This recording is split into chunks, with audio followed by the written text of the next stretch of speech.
You've heard the advice. Lay your clothes out the night before. Prep the coffee. Put the gym bag by the door. It's reasonable advice, and for most people, it mostly doesn't work.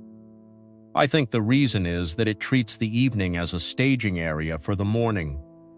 A kind of warehouse. You're not living in your evening, you're loading it. Here's a different way to think about it, and it comes from how a lot of Japanese households structure the end of a day. The job of the evening isn't to prepare the morning, it's to end the day. And most of us never do that. We don't end days. We stop. Somewhere between 11 and 1, the scrolling gets slow enough that we put the phone down, and the day just expires. There's no line. The work thoughts are still running when the lights go off, which is exactly why they're still running when the alarm goes. A morning doesn't start badly because you failed to lay out a shirt. It starts badly because the day before it was never closed. So I want to show you how one culture closes a day. One very specific practice at the center of it, what it's actually for, where it really came from, and then something uncomfortable, which I think makes the whole thing more useful rather than less, because the country I'm about to describe sleeps less than almost anywhere else in the developed world. That isn't a footnote. It's the most interesting part. Let me be precise about one distinction, because everything else rests on it. Stopping is what happens when an activity runs out. You stop working because it got late. You stop scrolling because your eyes hurt. Nothing concluded. You just ran down. Ending is a marked event.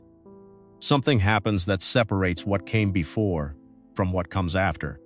A boundary you could point to. Ending has a cost, and that's why we skip it. It takes 15 or 20 minutes and it produces nothing at all. There's no output. In a day measured by output, an ending looks like waste, but consider what an unmarked day does to you. If there's no line between work and rest, then work never finishes. It just gets quieter and keeps running underneath everything else. You watch something without watching it. You sit with someone while half of you is still in an email. So you never really get the evening. And then you don't get the morning either, because the morning inherits whatever the night handed it. The question isn't how to prepare tomorrow. It's how to finish today. In a great many Japanese homes, the evening has a fixed center, and it's the bath. The word is Ofuro, and the first thing to understand is that it is not for washing. You wash outside the tub. You sit on a low stool with a handheld shower, and you clean yourself properly, soap, everything, and you rinse it all off. Only then do you get in. The tub is for soaking. The water is hot, usually somewhere between 40 and 42 degrees, sometimes hotter than that. And you stay in it a while, doing nothing. That distinction between washing and soaking is carrying more weight than it looks. A shower is a task with a completion state. You are dirty, then you are clean, and it's finished in 6 minutes. Nothing about it marks time. It's maintenance. The soak has no completion state. It isn't achieving anything. It takes as long as it takes, and the entire content of it is that you are warm and you have stopped. People describe it as the moment the day actually ends, not the moment work ends, the moment the outside world stops being present in the room. And notice what it does structurally. It's a hard boundary, the same way a step at the entrance of a house is a hard boundary. You can't half do it. You are either in the water or you are not. Now, the part that surprises people and that changes what the bath actually means.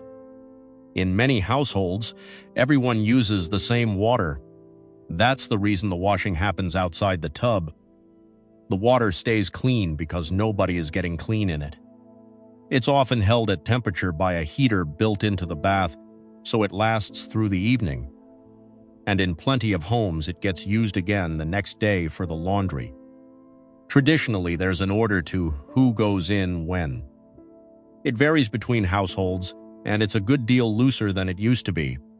But the shape of it is a sequence. The household moves through the bath, one after another, across the evening. Now think about what that does to an evening. If the bath is shared, the bath has a schedule. And if the bath has a schedule, the evening has a shape. There is a thing that happens, in an order, involving everybody. The evening stops being an undifferentiated block of time between dinner and sleep that each person fills alone on a separate screen. It has structure, and the structure is imposed by something physical, rather than negotiated every night by tired people.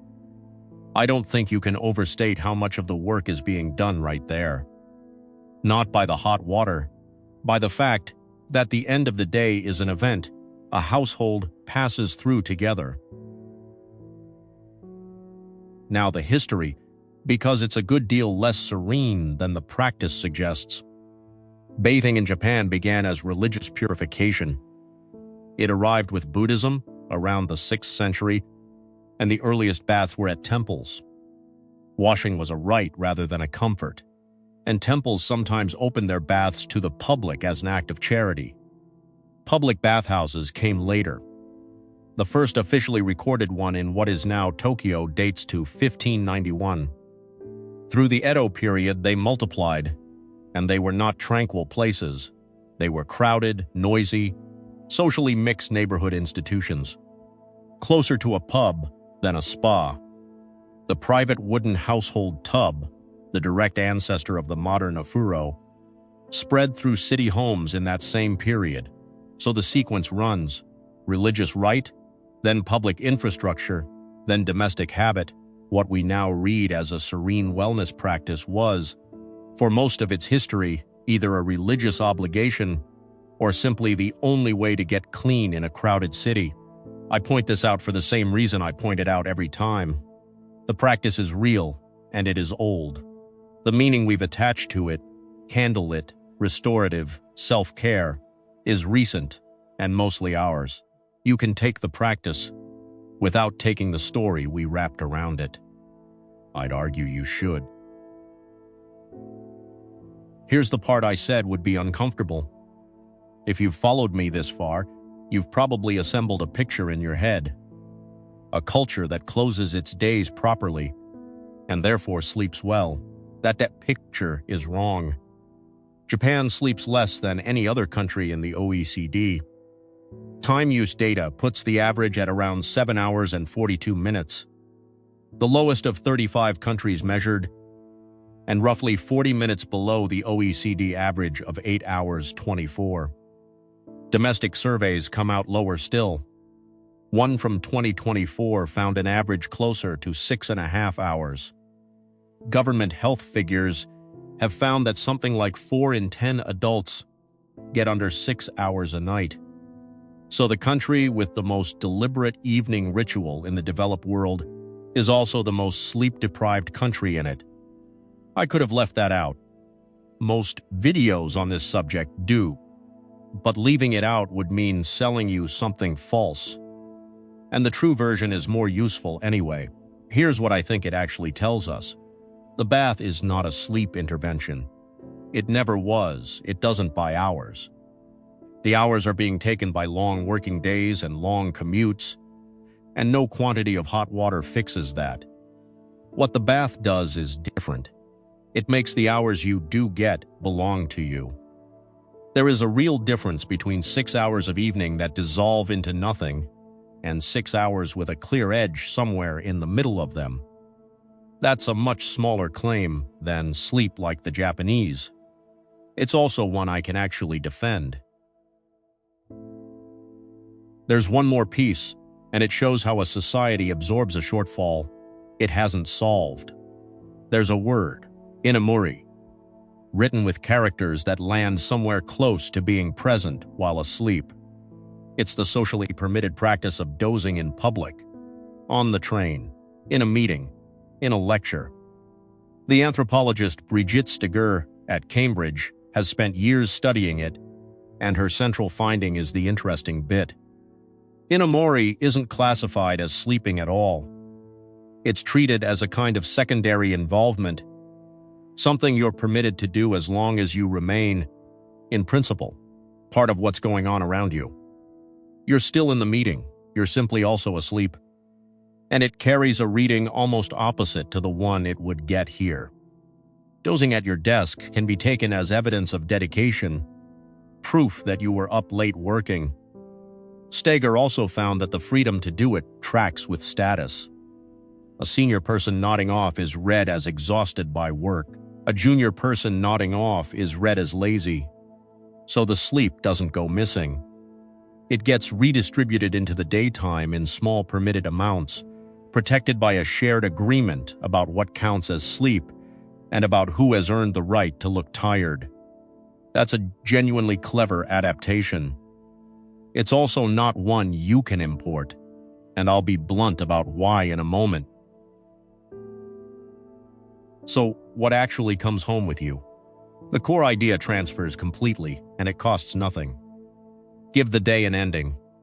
One marked event, 15 or 20 minutes, that produces no output and separates the day from the night.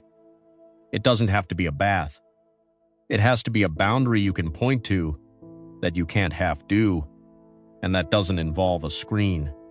If you want the closest available version, then a long hot bath or shower, where the point is the soaking rather than the washing, gets you most of the way there. Not as hygiene, as punctuation. The shared water doesn't transfer as plumbing, but the principle underneath it does, and I think it's the strongest thing in this video. Make the ending an event the household passes through. Rather than a private act, each person performs alone in a different room. Something with an order to it. The particular ritual matters far less than the fact that more than one person is inside it. Two things don't transfer, and pretending otherwise would be dishonest. The first is the sleep. Nothing here buys you hours. If you're short on sleep because of your working day and your commute, an evening ritual will change how those hours feel, and it will not add to them. Anyone selling you a bedtime routine as the answer to structural overwork is selling you something. And Inemuri doesn't transfer at all. It runs on a social agreement, a shared understanding about what sleep counts as, and about who has earned the right to look exhausted. You don't have that agreement. Dozing in your meeting will be read exactly the way you're afraid it will be. Borrow the diagnosis. Don't borrow the behavior. One last thing. If your mornings are difficult, look at 11 o'clock the night before rather than at 6 the next morning. Not to prepare anything. Just to find the place where the day was supposed to end and didn't. Put a line there. Then let the morning be whatever it turns out to be.